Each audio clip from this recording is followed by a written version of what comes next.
There's an apocryphal story from a front page headline in the London Times. Small earthquake in Chile, not many dead. Of course, there are people dead in the eastern part of Ukraine, but they've all been killed by the allies of the United Kingdom and the United States and NATO. And indeed, they were probably killed by weapons that we supplied also.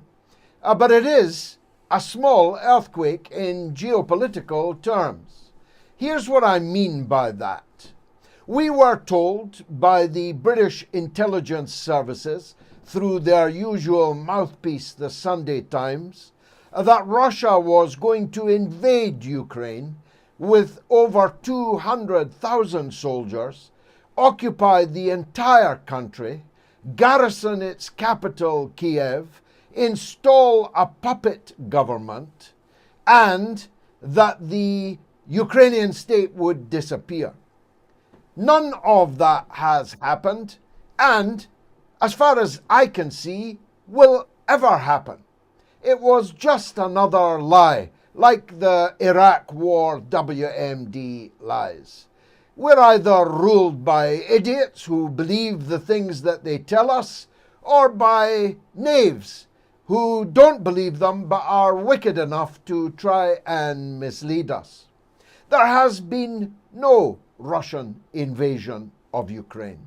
Not a single Russian soldier is in eastern Ukraine, in the two breakaway republics which have now been officially recognized by Russia and by other countries like Cuba and Nicaragua and Syria and so on. Now, let me be clear about something. I'm not rejoicing at the situation in eastern Ukraine. Far from it. I'm crying about it. I believed that the Minsk agreements were the best solution to the crisis in the east of Ukraine. Now that they have ended up in the trash can of history, let me quickly reprise them to you. It demanded a Minsk agreement signed by the Ukrainian government and the German government, the French government, and adopted by the United Nations Security Council. These agreements required a ceasefire on the line of control between Ukraine proper and its breakaway republics that broke away because their president, the one they all voted for, had been toppled in a coup, a violent coup. He'd had to run for his life. The parliament was burned down. Anti-Russian laws were immediately passed by legislators with guns pointed at their heads, literally. So these two breakaway republics would not accept that. So in that line of control, there has been for 8 years daily killing. 14,000 Ukrainians killed. Absolutely ignored, by the way, by the mainstream media in the West. But insofar as that conflict was ever referred to, it was referred to as a conflict between Ukraine and, in a dehumanized way, Russian-backed separatists in breakaway republics. Now that what's happened has happened, of course, they're Ukrainians again. They've been taken hostage, captured by Russia. So a ceasefire, no more killing on that line between the two parts of Ukraine, no foreign forces or heavy weapons to be permitted along that border line, and, key point, these breakaway republics were to be given special status, autonomous status within the state of Ukraine. Russia was not a party to the Minsk agreements. Its signature does not lie upon them, but they very strongly wanted them to succeed. They very strongly wanted them to be observed, but they were never observed. Even as late as last week, Putin was demanding through the French president, the German chancellor, and others that the Minsk agreements be implemented as the only solution to the conflict in eastern Ukraine, but they have gone up in flames. Indeed, the Ukrainian regime in Kiev never had any intention of implementing those agreements. So there's not a single Russian soldier, not a single Russian tank, not a single piece of military hardware belonging to Russia in eastern Ukraine, but the entire world has gone mad, describing it as a massive invasion of Ukraine without a single shot being fired by Russia, a single Russian soldier on the ground. Now, Russia has taken permission from the Duma to move its forces as peacekeepers into eastern Ukraine, but they will probably not even be necessary because the Ukrainian regime would surely not be stupid enough to fire on Russian soldiers. So the very prospect of these Russian soldiers being there probably brings an end to this particular crisis. And that's a good thing, no? Well, yes, if you want peace. No, if you want war. No, if your entire purpose was to generate the kind of international crisis that we now have. It has given a new lease of life to some unlikely warriors, the charge of the lightweight brigade. Let's take the British Defence Minister, Ben Wallace, who once served in the Scots Guards, though I saw more action in the NAFI when I was in the Army Cadet Force, Royal Artillery Battery 2, than Ben Wallace ever saw, I can assure you. But Ben Wallace actually said today that his regiment, the Scots Guards, had kicked Russia's arse in the Crimean War and could do so again. Let me examine that statement in closer detail. The Crimean War ended 166 years ago, before the Russian Revolution, before the overthrow of the Russian Revolution. So 3 regimes ago, 3 epochs in Russian history ago. Since when Russia and the Soviet Union destroyed Hitler fascism in the ruins of Berlin. Since when Russia became a nuclear power, then a nuclear superpower, now a hypersonic nuclear superpower. Ben Wallace thinks the Scots Guards could kick Russia's arse. Secondly, and in parenthesis, his memory of the history of the Crimean War doesn't quite square with mine. Into the guns rode the gallant 600. The atrocities of the Crimean War, the suffering of our soldiers in the Korean War appears all to have escaped our defense minister's historical memory. The truth is, the Crimean War, the first war to be photographed, was a bloody charnel house, not something to be joked about, even though Ben Wallace probably wasn't joking. And the third point to be made is this. As our defense minister, Ben Wallace commands an entire British armed forces that could comfortably fit into Villa Park, the stadium of Aston Villa. Russia has almost as many men in one parachute regiment, 60,000 of them, as the total of all our Army, Navy, and Air Force. Why do I labor this point? It's because this imperial self-delusion has led our country once again right into the front line of an international conflict which has nothing whatsoever to do with us and which we cannot affect in any way, unless we're going to fire nuclear weapons at Russia, in which case they'll fire them back, and this will be the last broadcast I ever make or you ever hear. But short of firing our US-controlled Trident submarine missiles at Russia, we cannot affect this conflict in any way. All we can do is hurl shouty, sweary words at Russia. The fact that so many of our people have not yet cottoned on to this is a major problem in British life, because it leads to our people falling in behind every brassy bugle, every sordid drumbeat that every British government, Labour or Conservative, has issued forth over recent decades.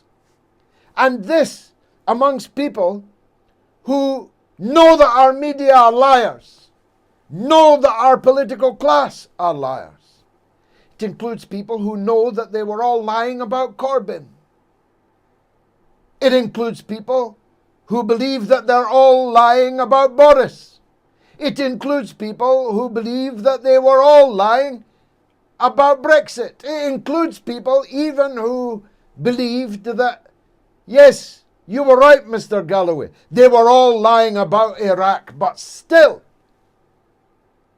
blow the bugle, roll the drums, and useful idiots troop out in their thousands in support of a puppet parliament in Westminster where there's no opposition, where the government and the opposition are the same thing, where the government announces policies and the opposition supports them, except where it demands, again falsely, because Labour knows that it cannot fight a war against Russia, but they sound as if they'd like Boris Johnson to declare that we could, would, and maybe will. What kind of parliament is that? Well, I'll tell you, it's a parliament scarcely worth having, backed by a media which is a monstrous regiment of mechanized mendacity, lying, state-sponsored, state-organized, relentless 24/7 lying. They lied about the cause of this crisis, and they are lying about what's happened now. They're still all talking about a Russian invasion as if an invasion had happened. And some poor fools believe them. Now let me make something very clear to you. We in the Workers' Party are not political supporters of the Russian President Vladimir Putin. I've told you before, if I had been a Russian, I myself would not have voted for him. We have political differences, serious ones, with the Russian President Putin. We're no more in favor of crony capitalism in Moscow than we are in London, though the difference is we have some responsibility for the crony capitalism in London, and absolutely no responsibility for the crony capitalism in Moscow. We support Putin only when he's right. And about Ukraine and NATO expansion, he is completely right. And our government is completely wrong. And the drooling half-wit wandering around the corridors of the White House in his pajamas and his dressing gown, unable to find the bathroom, President Joe Biden is even more wrong. and with far greater and more dangerous responsibility too. What was the point of taking back control from Brussels only to hand it over to a man, Joe Biden, that isn't safe to be left with the button on his housecoat, never mind the nuclear button? That's not the kind of Britain we fight for here in the Workers' Party. The truth is that we have an enormous affection and respect and admiration for the people of Russia. So should you all. If it was not for the people of Russia and their Red Army, I'd be speaking to you tonight in German, except I wouldn't be speaking at all, and you probably would be in no place to listen. If not for the Red Army, Hitler fascism and its successors might still be ruling all of Europe, and with its fascist allies, all of the world.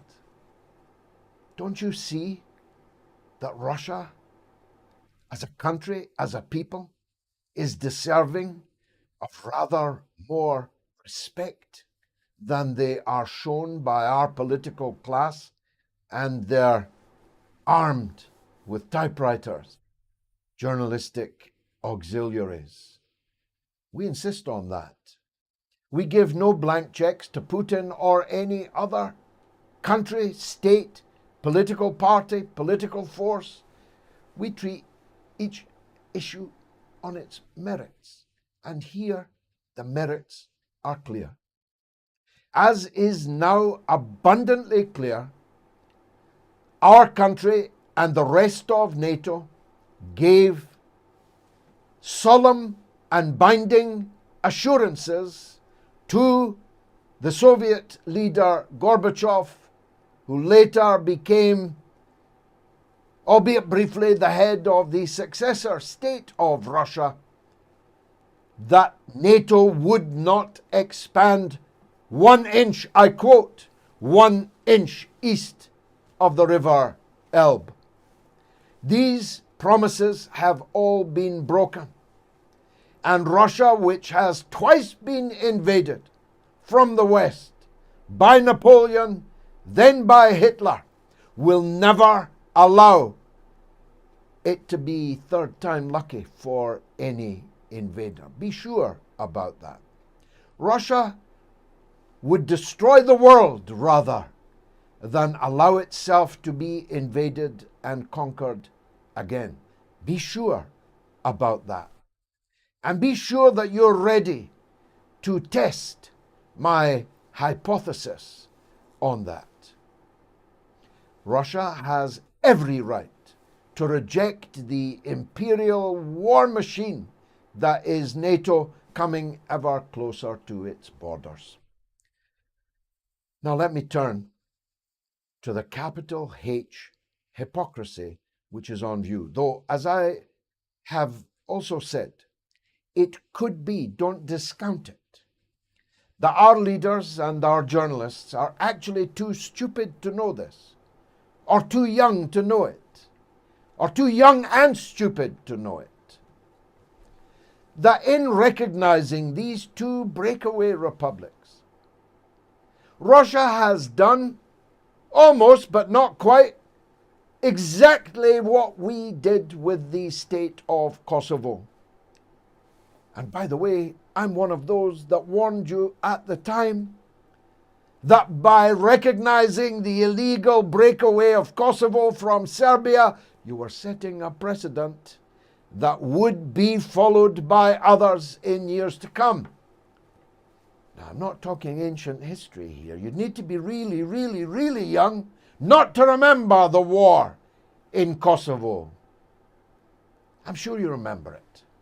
I'm sure you remember that Britain and the United States and NATO and the European Union and UEFA and FIFA and the tennis associations and all of the architecture of Western political power recognized the illegal breakaway of Kosovo from Serbia. So spare me the sanctimony about the Donbass, please. As a matter of fact, you don't have time for me to run through the list of examples that prove the gigantic hypocrisy at work here. I could talk to you about how they broke up Yugoslavia, how NATO made war on Yugoslavia to break it up. I could talk to you about how Fat Mikey Pompeo actually stood on the Golan Heights, illegally seized from Syria by America's closest ally, Israel, and literally granted recognition to the illegal annexation of the Golan Heights. I could talk to you about how the American embassy has been moved into occupied East Jerusalem, which has been illegally annexed by America's closest ally, Israel. Full recognition thus bestowed on the illegal conquering of other people's territory and severing them from their legal status. I could talk to you about the American military bases in Syria, which are guarding the theft of Syria's oil. I could talk to you about the Anglo-American illegal invasion and occupation of Iraq, which killed 1 million people. I could talk to you about the NATO member Turkey's illegal occupation of northern Cyprus since 1974. I could talk to you about America's illegal occupation of a part of Cuba on which they've built a base called Guantanamo Bay. Maybe you've heard of it. I could talk to you about all the countries that America and Britain have invaded and occupied since the Second World War in absolute defiance of international law and any concept of territorial integrity and its inviolability.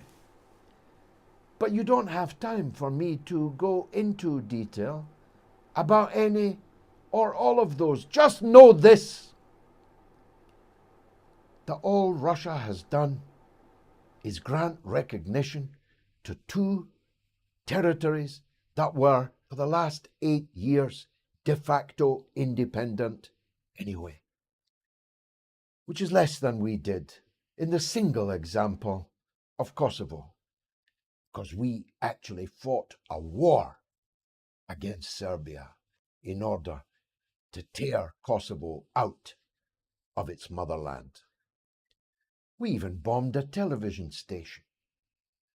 We bombed Serbian state television. We killed quite a few tea ladies and cleaners, all in the name of freedom and liberty and free speech, of course. Which brings me to an obvious point.